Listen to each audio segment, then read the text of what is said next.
Hello everyone and welcome to this video, and today I'll explain how to do Endstone mining. Especially on Ironman, this is a new alternative way of making money, and it's very good for both its effortlessness and also the good rates it has. Now obviously this money making method makes me around 26 mil, but it can make you a little bit more if you absolutely hypermax the game. I'm pretty close, but I'm not there yet. And compared to diamond mining, which is 40 mil an hour, it's not really much. However, the good part about Endstone is that it's effortless. You basically run around circles, and that's it. So, without further ado, let's get into the video. So, I would like to start explaining the heart of the mountain tree you want. Now, essentially the first three perks in a line, which is mining speed, mining fortune, and efficient miner, you want. Essentially because you get mining spread, which means you get more Endstone, mining fortune, which drops more Endstone, and then the mining speed to actually reach the mining cap of Endstone, which is 1800 mining speed. Now, what you also want is you want to get blockhead, which is 100 block fortune. Now Endstone is counted as a block, so you want to get block fortune. You also want to get speedy mineman. If you already have the 1800, you don't need to get it, but if you don't, then you probably want to get it.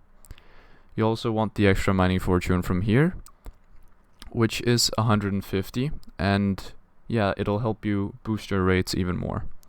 Now the skill you're going to be using, like diamond mining for example, is Maniac Miner.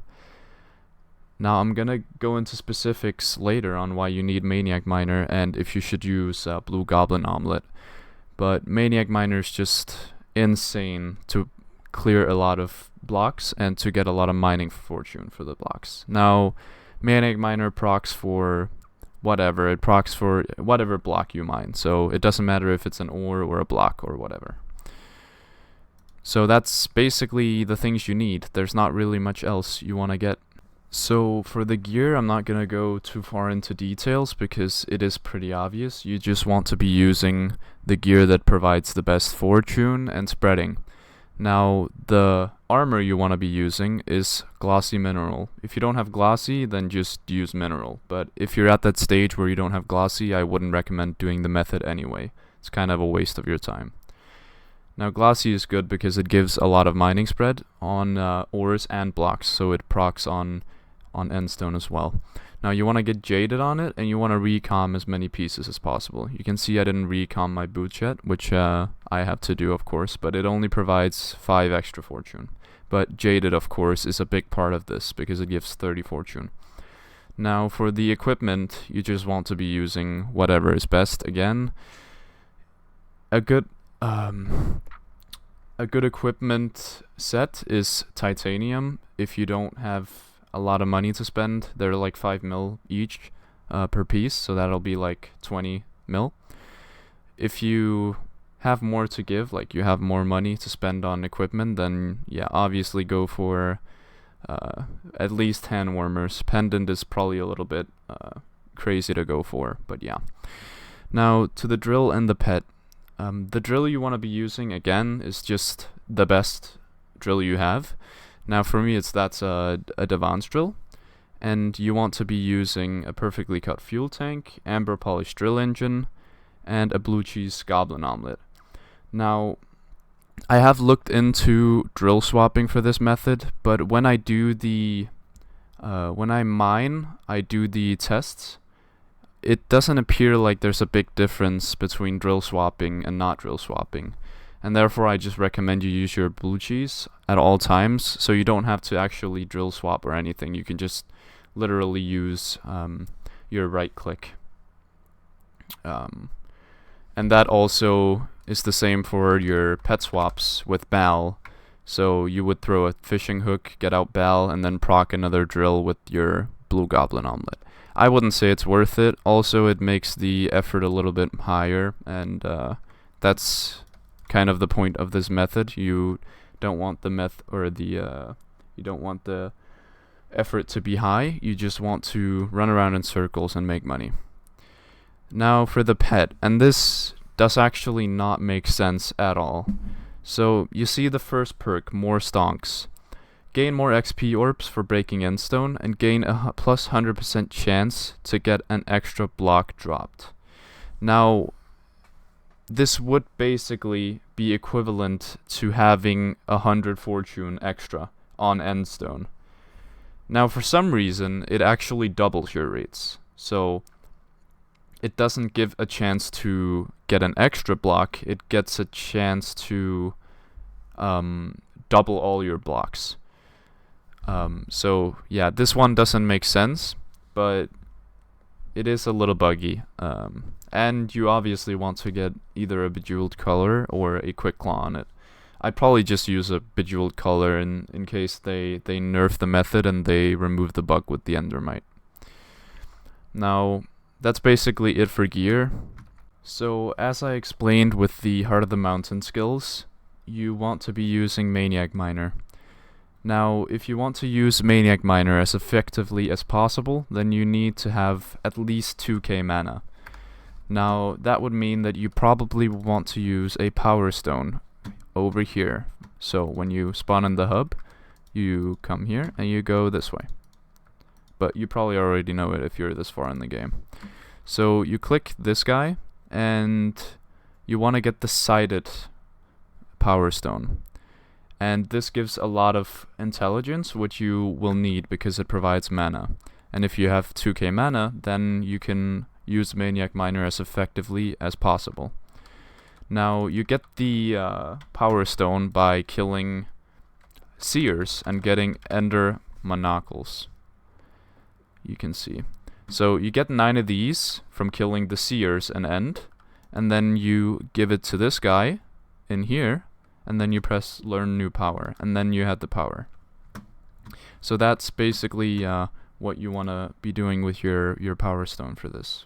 Another way to boost your fortune is by buying the Fillet of Fortune at Brynmore. And you basically just go to the Dwarven Mines, you run straight, and then to the left where you see this guy dancing, and then he stands in here, looking like a Viking. Now, you buy this Fillet of Fortune, and I know it costs 100k, but in the tests I've done, it seems to be worth it by a little bit, a tiny margin. If you don't want to, then it's okay, because if you actually buy one, then you have to commit to actually mine for the 60 minutes, otherwise it's kind of wasteful. So that's another way to boost your fortune. You can also boost your fortune with dark cocoa truffles. Now you can buy these in the chocolate factory shop. And you can buy 2 each Skyblock year. So you can see they're right here.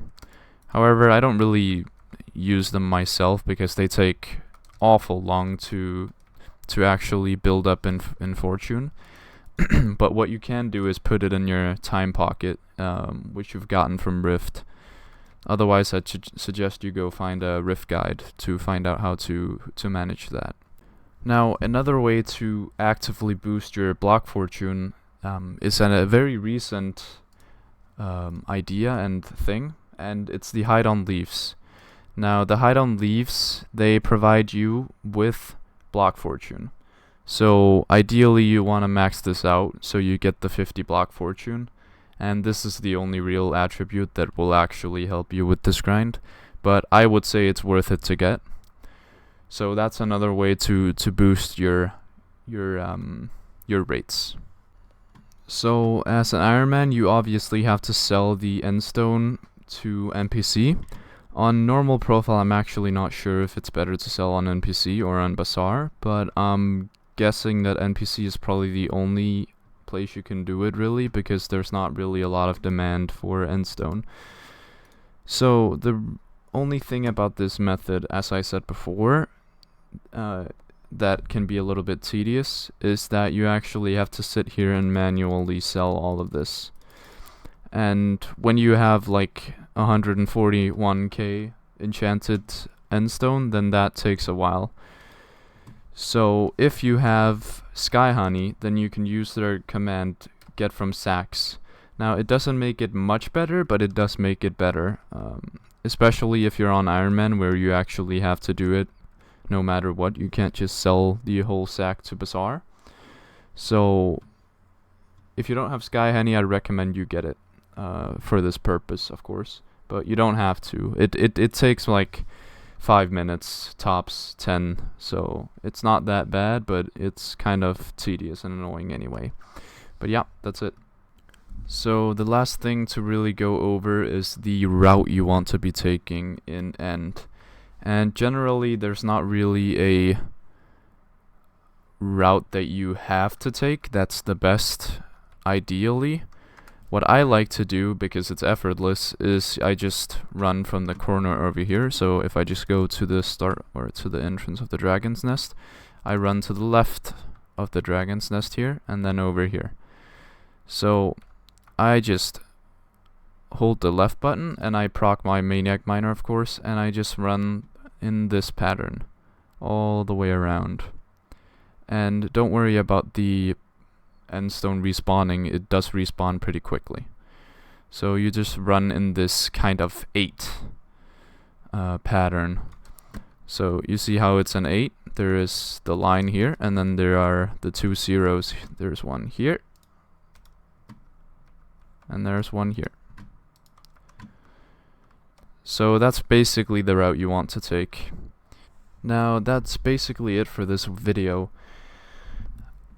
So I would say personally the perks of this money making method is that it has very solid and high rates, yet it's also super effortless. You don't have to pay attention to doing it, unlike diamonds.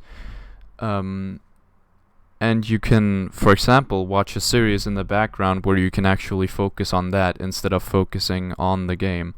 And that's where I thought from diamond mining I missed a lot. I don't really like doing diamond mining because you actually have to pay a lot of attention, and the grind itself is not funny at all. Like dungeons is funny, or Kudra is fun to do. So I'm just gonna be honest, the max rates that I have achieved is 26.4 million coins an hour, and that is without effort. That's just running in circles, mining Endstone. Now for an Ironman, that's pretty darn good, especially because money making becomes pretty dull when you do it for long periods, for example diamond mining. But there is of course the issue that diamond mining is still much better in terms of profits. So if you want a diamond mine, then you can check out the videos I've made with diamond mining. But other than that, I'd like to say thank you for watching the video. If you have any questions about the money making method, then make sure to comment about it.